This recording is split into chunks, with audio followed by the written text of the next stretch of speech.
So hello hello hello everyone, I welcome all of you at my channel.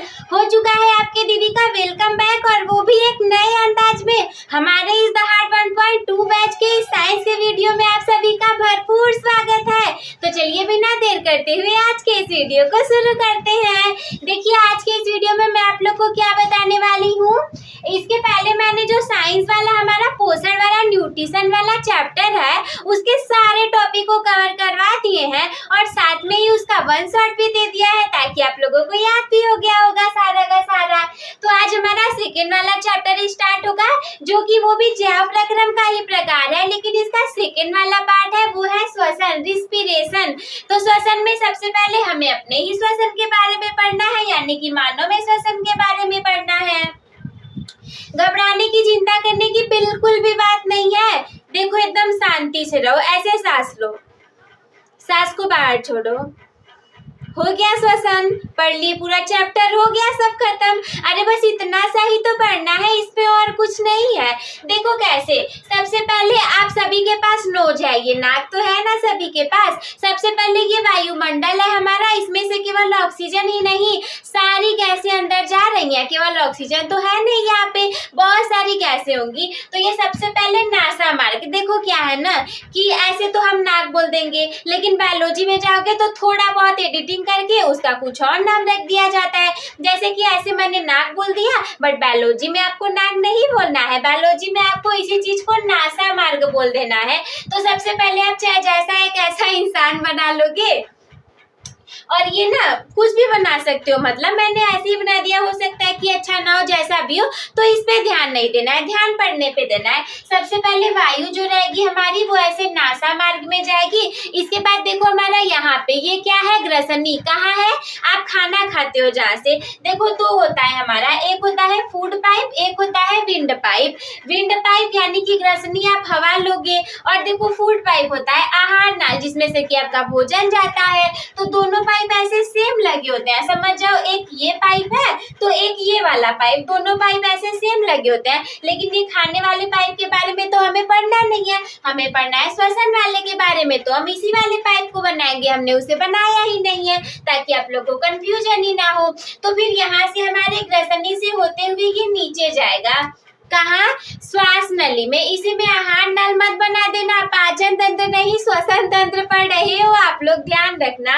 तो देखो यहाँ जहाँ से हमारा ये साउंड जहाँ से प्रोड्यूस हो रहा है ना, ये कंठ द्वार है, तो बीच में ये भी आ रहा है। आप लोग बोल रहे होगे ना, यहाँ पे हाथ रख के देखो, यहाँ से आवाज सुनाई दे रहा होगा। देखो यहाँ अपने यहाँ हाथ रखो और कुछ बोलो, बोलो हेलो मेरा नाम कोमल है, हेलो। तो यहाँ से ना आवाज सुनाई देगा, ऐसे झन झन करेगा यहाँ पे। ये हमारा कंठ द्वार है, इसको एडम्स एप्पल बोलते हैं, स्वर यंत्र बोल सकते हैं। तो ये हमारा बीच में जाता है, तो हम इसे यहाँ पर लिख देंगे। और इसके बाद हमारी होती है श्वास नली। श्वास नली हमारी एक ही है, पर आगे जाकर के ये दो पार्ट्स में डिवाइड हो जाती है। एक जाकर के मिलेगी हमारे इस दाहिने वाले फेफड़े से, और एक जाकर के मिलेगी हमारे इस बाएं वाले फेफड़े से। जो बाया वाला फेफड़ा होगा ये केवल 2 पार्ट्स में डिवाइड होता है, ये देखो 1 और 2 2 पार्ट्स में डिवाइड हो गया। लेकिन ये जो दाया वाला फेफड़ा है ये देखो 1 2 3, ये 3 पार्ट में डिवाइड है। तो आप लोग इसे याद रखोगे, और जब ये इसके अंदर जाएगा ना, तो यहाँ देखो ऐसे ऐसे करके आप लोग को छोटे छोटे छोटे छोटे ये दिख रहा है ना, इसे हम वायु कोष्ठ बोलते हैं। तो बस प्रक्रिया यही तक समाप्त होती है। यहाँ पे आएगा ऑक्सीजन और सारी चीजें फिल्टर उल्टर हो जाएंगी, फिर कार्बन डाइऑक्साइड बाहर निकल जाएगा, लंग्स के पास प्यूरिफिकेशन का काम हो जाएगा, और फिर बाहर निकल जाएगा ऑक्सीजन नहीं कार्बन डाइऑक्साइड, जो आपके लिए हानिकारक है।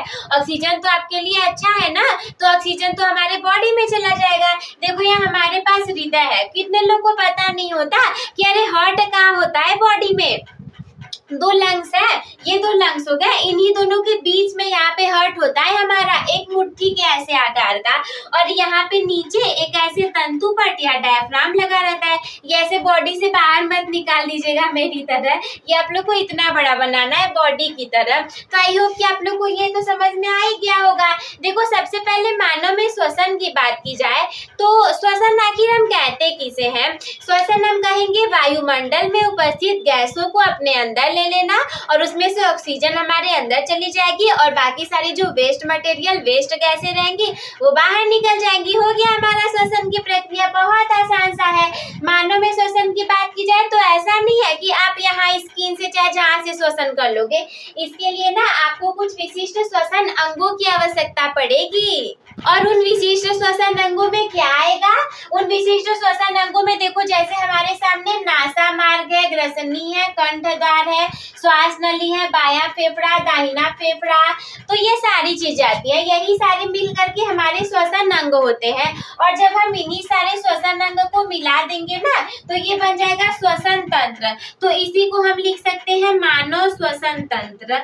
ये श्वसन तंत्र बन गया, तो आप इसी को लिख सकते हो मानव श्वसन तंत्र। यही सारे अंग मिल करके श्वसन तंत्र का निर्माण कर लेंगे तो ये श्वसन तंत्र बन गया। इसके बाद देखो, सबसे पहले प्रोसेस कहाँ से स्टार्ट होगी? सबसे पहले हवा जो रहेगी वो हमारे नासिका से नासा मार्ग तक रहेगी, फिर ग्रसनी में जाएगी, मैंने समझा दिया आप लोगों को। फिर यहाँ से वायुनाल में, इसी को हम श्वास नली भी कहते हैं, वायुनाल, फिर ये हमारे फेफड़ों तक जाएगी। जरूरी नहीं है कि आप इसमें दायां फेफड़ा बायां फेफड़ा लिखो, केवल फेफड़े लिख दो। इसके बाद ये जो स्मॉल है वायु कोष्ठक तक जाएगी, प्यूरिफिकेशन होकर के वापस जो वेस्ट वाले रहेंगे हमारे गैसेस वो बाहर निकल जाएंगी। तो सबसे पहले तो आप लोग इसका स्क्रीनशॉट ले लीजिए। इसके बाद ना हम इसके आगे भी थोड़ा सा देखेंगे, केवल थोड़ा सा कंटेंट बाकी है, तो आप लोग इसका स्क्रीनशॉट ले लीजिए। तो चलिए अब देख लेते हैं हम नेक्स्ट टॉपिक, जो कि है ऑक्सी एवं अनऑक्सी श्वसन में अंतर। अब आप ये सोचोगे कि अरे दीदी अब ये कहाँ से आ गया? तो मेरे प्यारे प्यारे स्टूडेंट, मैं आप लोग को बता दूं कि देखिए, श्वसन जो है हमारा वो ना दो प्रकार का होता है। एक होता है ऑक्सी श्वसन और दूसरा होता है अनऑक्सी श्वसन। तो यहाँ पे देखिए कि ऑक्सी और अनऑक्सी श्वसन में आखिर होता क्या है और इन दोनों में अंतर क्या है। तो आप लोग यहाँ पे ये भी समझ आओगे कि ये होता क्या है और अंतर को भी समझ जाओगे, और अंतर के आधार को भी हम समझेंगे। जैसे कि अगर हम ऑक्सीजन को लेकर के बात करें तो डिफिनेशन भी आप यहीं से निकाल सकते हो कि वह श्वसन जिसमें ऑक्सीजन की आवश्यकता होती है वो हमारा ऑक्सी श्वसन हो जाता है, और वह श्वसन जिसमें ऑक्सीजन की आवश्यकता नहीं होती है वह हमारा अनऑक्सी श्वसन हो जाएगा। जब अंतिम उत्पाद की बात की जाएगी, जो ऑक्सी श्वसन होगा, जो कि हमारे अंदर भी होता है क्योंकि हम तो ऑक्सीजन लेकर के ही श्वसन करते हैं ना, तो अंतिम उत्पाद में CO2 जल और ऊर्जा बनता है। जब अनऑक्सी श्वसन होगा, ऑक्सीजन नहीं होगा, तो उसमें एथिल एल्कोहल बन जाएगा। एथिल एल्कोहल का फॉर्मूला जानते हैं आप लोग? अरे C2H5OH कमेंट बॉक्स में लिख दीजिएगा तुरंत। प्रायः एथिल एल्कोहल कार्बन डाइऑक्साइड और ऊर्जा प्राप्त हो जाता है। अगर हम ग्लूकोज के ऑक्सीकरण की बात करें तो जब ऑक्सी श्वसन होगा तो इसमें हमारा जो ग्लूकोज होता है उसका पूरे तरीके से ऑक्सीकरण हो जाएगा, लेकिन जब अनऑक्सी श्वसन की बात करेंगे तो आंशिक ऑक्सीकरण होता है। और जब उदाहरण की बात करें तो देखो, ऑक्सी श्वसन में मैंने बता दिया था सभी स्वपोषी पादप और अधिकतर जंतुओं में, हम लोग भी तो जंतु है ना, सामाजिक जंतु सबसे ऊपर श्रेणी में आते हैं, सोशल एनिमल्स, तो हम लोगों में हो जाएगा। और सभी स्वपोषी पादपों में, जैसे कि स्वपोषी पादप तो आप लोग को पता है जो अपना भोजन खुद से बनाते हैं प्रकाश संश्लेषण की प्रक्रिया द्वारा। ये सारी चीजें तो मैंने आप लोग को बता दी है, तो अगर नहीं पता हो तो पिछली वीडियोस में जा करके देख सकते हैं आप लोग। और अनऑक्सी श्वसन किसमें होता है? तो ये ज्यादातर कवकों में, जैसे कि कुछ ईस्ट हो गए एवं अनेक प्रकार के जीवाणु हो जाता है तो उनमें होते हैं। तो आप लोग इसका स्क्रीनशॉट ले लीजिए।